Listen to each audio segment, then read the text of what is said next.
Order! Order! You are an incorrigible delinquent at times. Behave yourself, man!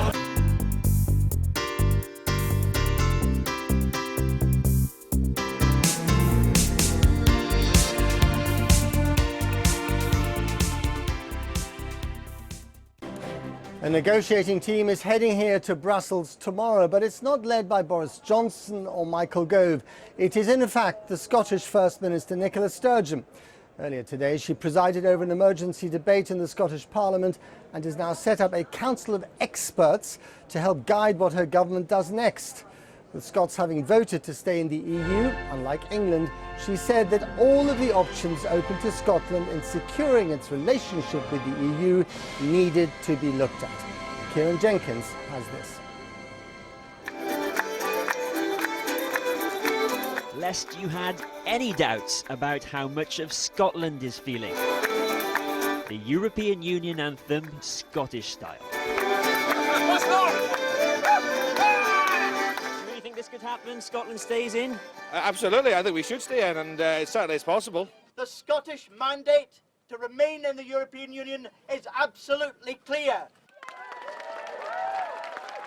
Try telling people in Edinburgh earlier the result is binding. Are you wanting your cake and eating it here? The UK voted out.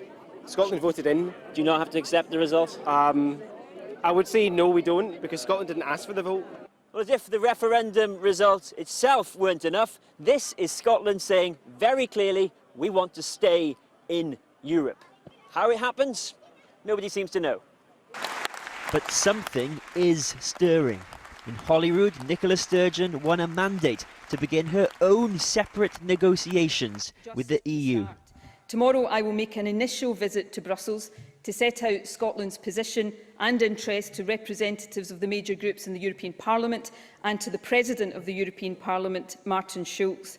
And so now Britain has two conflicting foreign policies.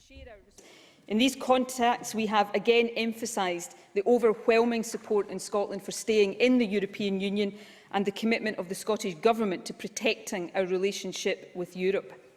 But Scotland's path to staying in will be as bumpy as Britain's in getting out.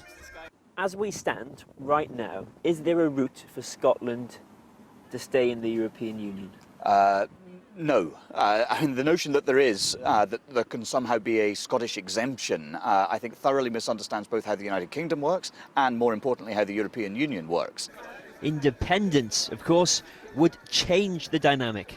Nicola Sturgeon says it's an option if all else fails.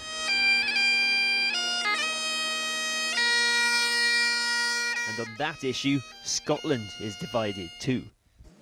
You do not dampen the shockwaves caused by one referendum by lighting the fuse for another, nor by saying that the economic impact of leaving one union means you should sever ties with a greater union. I want to be in a reciprocal, respectful relationship with partners. That's the key word, not bullies. And that's how the United Kingdom of Great Britain goes about its business. It's a bully. I think a lot of people across the world have seen the Brexit vote as a very negative thing for the UK, and it's really had a negative impact in these first few days since the vote. So how much percent British do you feel after Brexit? Absolutely zero. It's just the first steps, but Scotland is trying to take control. Kieran Jenkins, Channel 4 News, Edinburgh.